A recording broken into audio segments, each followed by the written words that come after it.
Hello friends, कैसे हैं आप सब। आपके लिए आज मैं एक बहुत बेहतरीन वीडियो लाई हूँ और वेलकम है आपका हमारे यूट्यूब चैनल पर। और ये वीडियो आपके लिए बहुत सिंपल होने वाला है फ्रेंड्स, जिसमें कि आपको ना तो कोई ट्रीटमेंट लेना है, ना ही आपको कोई मेडिसिन दवाई खानी है।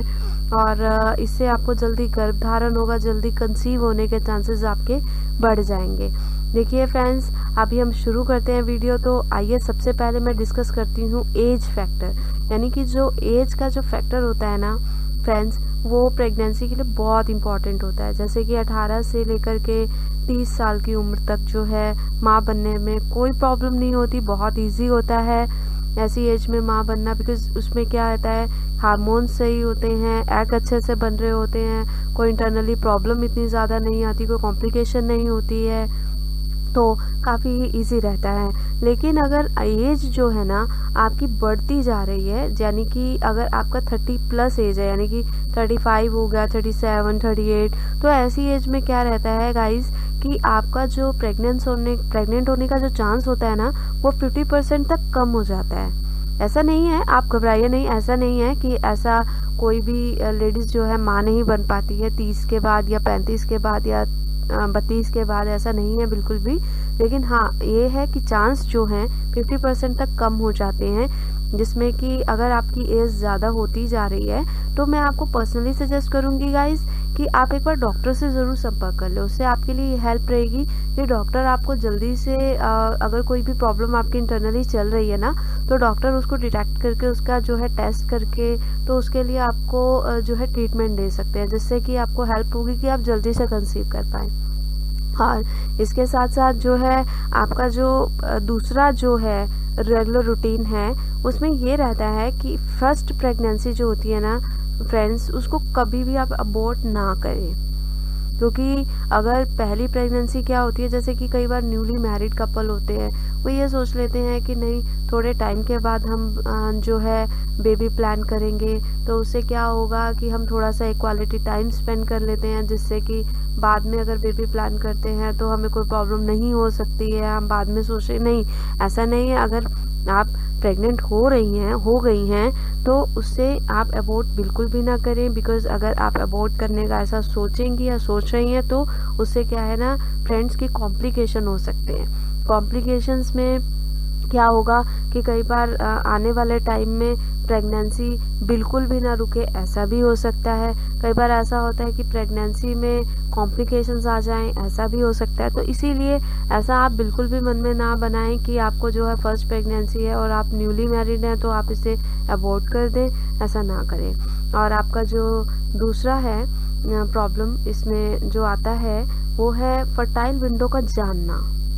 फ्रेंड्स, इसमें फर्टाइल विंडो के बारे में मैं आपको बताऊंगी कि फर्टाइल विंडो एक्चुअली होता क्या है। फर्टाइल विंडो फ्रेंड्स ये होता है कि ये आपका वो वाला टाइम होता है जिसमें जो है लेडीज़ के प्रेग्नेंट होने के चांसेस ना बहुत ज़्यादा बढ़ जाते हैं। जैसे कि इसमें ओव्यूलेशन डेज आते हैं। ओव्यूलेशन क्या होता है वो मैं आपको बताती हूँ। ओव्यूलेशन एक ऐसा टाइम पीरियड होता है जिसमें आपकी जो ओवरी होती है ना, ओवरी से अंडा निकलता है। गाइस, ये तो आप सबको पता ही होगा कि जो लेडीज़ हैं उनके प्रेग्नेंट होने के लिए जो ओवरीज हैं उनमें से अंडा रिलीज़ होता है। ओवरीज दो होती हैं फ्रेंड्स, एक लेफ़्ट साइड में होती है, एक राइट साइड में होती है। दोनों ओवरीज में से हर महीने किसी भी एक ओवरी में से अंडा रिलीज़ होता है। वो अंडा निकलता है फैलोपियन ट्यूब से होता हुआ आपके यूट्रस की तरफ आता है, जिससे कि उसको यदि स्पर्म मिल जाता है तो फैलोपियन ट्यूब में ही वो फर्टिलाइज हो जाता है। तो ओव्यूलेशन का टाइम गाइज वो होता है जब वो ओवरी में से वो अंडा रिलीज होता है, ताकि वो स्पर्म से मिल सके और वो फर्टिलाइज हो सके और बच्चा ठहर सके।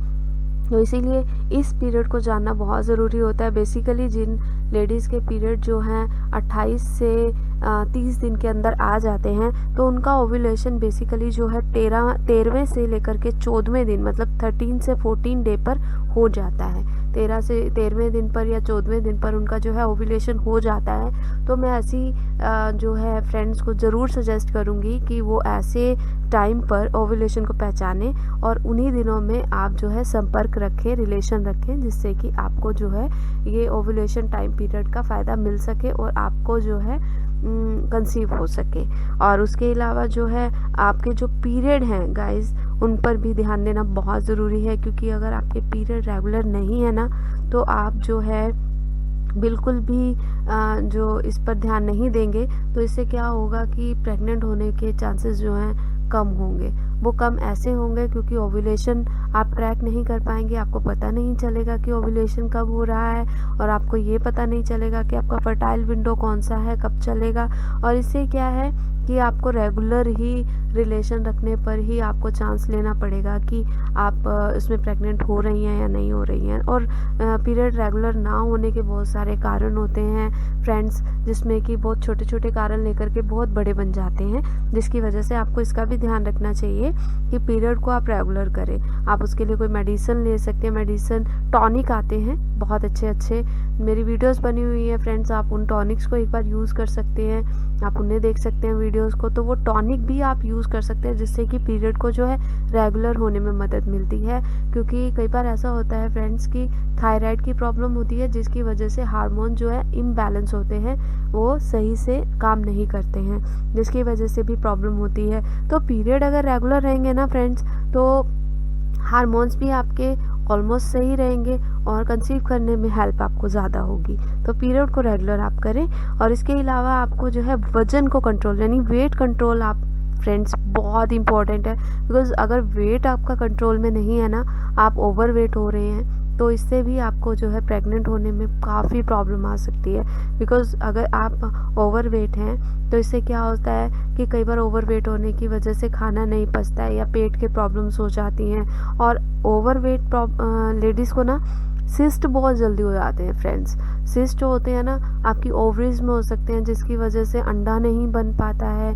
जब एग ही रिलीज़ नहीं होगा तो वो स्पर्म से नहीं मिलेगा, तो फर्टाइल नहीं होगा, तो उससे ये प्रॉब्लम होगी, सिस्ट बहुत जल्दी बनते हैं। और उसके अलावा जो होता है फेलोपियन ट्यूब होती है ना फ्रेंड्स, जो ओवरीज से अंडे को निकाल करके यूट्रस तक पहुंचाने का काम करती है फ्रेंड्स, वो फेलोपियन ट्यूब ब्लॉक हो जाती है, जो कि माँ ना बन पाने का सबसे बड़ा कारण है। तो फेलोपियन ट्यूब का खुले रहना जो है बहुत ज़्यादा ज़रूरी होता है माँ बनने के लिए, क्योंकि वो बहुत ज़्यादा इम्पॉर्टेंट काम करती हैं। तो इसीलिए वो ब्लॉक ना हो, इसीलिए आप ना वेट को अपने कंट्रोल करिए, जितना ज़्यादा हो सकता है आप सैर कीजिए, आप ताज़ी हवा में घूमिए, आप एक रूटीन बनाइए आप मॉर्निंग वॉक का या इवनिंग वॉक का, उससे आपको काफ़ी हेल्प होगी ना। और उसके अलावा फ्रेंड्स मैं आपको बता दूं कि आप हेल्दी डाइट को ज़रूर ऐड करें अपने रूटीन में ना, खाने में। जैसे कि आप बहुत ज़्यादा तला हुआ ना खाएं, और आप जैसे कि मैं आपको बता दूं, जैसे आप पौष्टिक आहार लें, आप दालों का ज़्यादा प्रयोग करें, आप चपाती का जो है प्रयोग करें, और आप एक नॉर्मल जो है रूटीन में जो खाना खाते हैं उसको एक सीमित जो है मात्रा में खाएं, मतलब एक लिमिटेड उसमें क्वांटिटी में आप इसे यूज़ करें। जैसे आप ओवर ईटिंग ना करें, जिससे कि वेट भी बढ़ता है और आपको जो है हेल्थ नहीं सही रहती है, हेल्दी डाइट नहीं होगी वो। आप जो है सलाद का सैलेड का ज़्यादा प्रयोग करें, तो उससे क्या होगा ना कि आपकी हेल्दी डाइट रहेगी ना, तो आपके जो विटामिन्स हैं और कैल्शियम है और आपके और भी बहुत सारी जो हैं हर तरीके का जो न्यूट्रिशंस हैं वो आपकी बॉडी के अंदर रहते हैं, तो ये आपके लिए काफ़ी हेल्पफुल रहते हैं। और उसके अलावा फ्रेंड्स आपको मैं बोलूँगी कि आप जो नशा जो लोग करते हैं ना, उससे आप बिल्कुल अवॉइड कर दें, बिल्कुल ख़त्म कर दें आप उसको अपनी रूटीन से। क्योंकि अगर नशा करते हैं ना जो लोग, तो उनके जो चांसेस होते हैं ना माँ बाप बनने के, वो तो कम हो जाते हैं, ख़त्म हो जाते हैं फ्रेंड्स।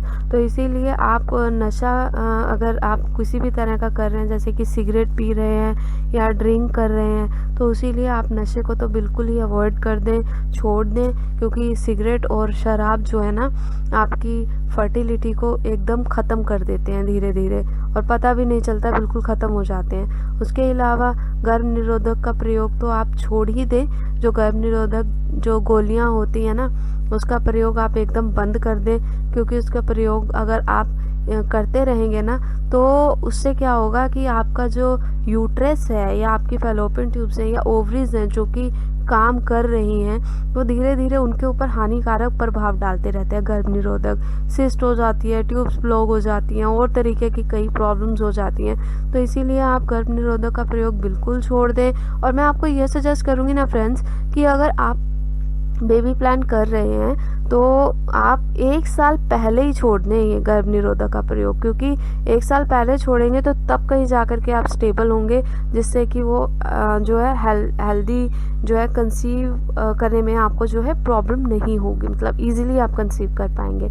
उसके अलावा फ्रेंड्स, आप लुब्रिकेंट का प्रयोग बिल्कुल छोड़ दें। जब आप रिलेशन बनाते हैं तो आप भूल कर भी लुब्रिकेंट का प्रयोग ना करें, क्योंकि ये भी आपके लिए बहुत इम्पॉर्टेंट है।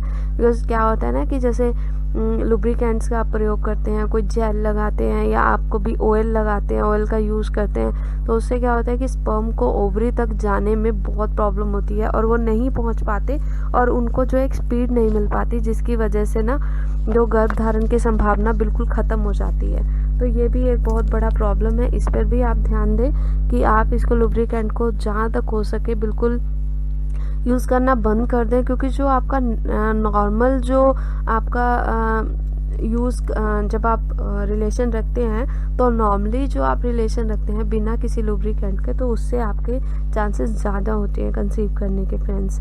और आप तनाव में बिल्कुल ना रहें, कोई टेंशन है, कोई जॉब की टेंशन है या फिर आप जैसे कि कोई फैमिली की प्रॉब्लम होती है तो उसमें आप रिलैक्स रहें। बिकॉज मैं ये नहीं कहूँगी कि ऐसा मतलब इजी होता है करना, लेकिन हाँ फ्रेंड्स, लेकिन अगर आप करेंगे तो उसका फ़ायदा आपको होगा। जितना रिलैक्स रहेंगे उतना ही आपको चांस रहेंगे कि आप कंसीव कर पाएँ। आप ज़्यादा से ज़्यादा आप कहीं घूमने चले जाएं, उससे क्या होगा कि आप क्वालिटी टाइम स्पेंड कर पाएंगे, जिससे कि हेल्पफुल होगा आपको कंसीव करने के लिए। और फ्रेंड्स, इसी के साथ ही ये वीडियो आपके लिए हेल्पफुल होगा, मैं यही चाहूँगी। अगर आपको फिर भी टाइम लगे ना फ्रेंड्स इससे कंसीव करने में, तो आप बिल्कुल भी घबराना नहीं, क्योंकि इसको ना अगर आप रेगुलर अपनाते हैं तो आपको हेल्पफुल तो होगा। लेकिन अगर फिर भी टाइम लग रहा है तो आपको देर से ही सही, लेकिन आपको इसका जो फ़ायदा ज़रूर मिलेगा। बिकॉज आप इसको अगर रेगुलर करते रहे ना अपनी रूटीन में 1 महीने, 2 महीने, 3 महीने, बेशक उन महीनों में आप कंसीव नहीं भी कर पाए ना, लेकिन आप 4-5 महीनों में इन सभी रूटीन्स को आप फॉलो करके ज़रूर कंसीव कर लेंगे। क्योंकि ना तो इसमें आपको कोई मेडिसिन खानी है, ना दवाई खानी है, ना आपको किसी भी तरीके का कोई ट्रीटमेंट लेना है। ये आपकी खुद की रेगुलर रूटीन की चीज़ें हैं जिन्हें आप अपना करके हेल्प मतलब मिल सकती है आपको हेल्प इसको कंसीव करने के लिए। तो फ्रेंड्स, अगर आपको ये वीडियो पसंद आया है तो आप इसे ज़्यादा से ज़्यादा लाइक करें, शेयर करें। फ्रेंड्स, आप जितना शेयर करेंगे ना उससे मुझे तो हेल्प होगा ही, लेकिन जिन लड़कियों को माँ नहीं बन पाने का मतलब जो सुख नहीं मिल पा रहा है, तो उनके लिए भी ये बहुत हेल्पफुल रहेगा। तो इससे किसी का अगर भला होता है, जिससे कि वो ये रूटीन में चीज़ें अपना करके अगर वो ऐसा कंसीव कर लेती हैं, तो ये हमारे लिए भी एक बहुत अच्छी बात होती है फ्रेंड्स। तो इसीलिए मैं कहूँगी ज़्यादा से ज़्यादा आप शेयर करें, आप इसे चैनल को सब्सक्राइब ज़रूर कर दें गाइस, जिससे कि क्या आने वाली वीडियोस की नोटिफिकेशन आपको मिलती रहेंगी। और इसी तरह की यूज़फुल वीडियो के साथ मैं आपके लिए फिर से मिलूँगी आपको। Thank you so much friends.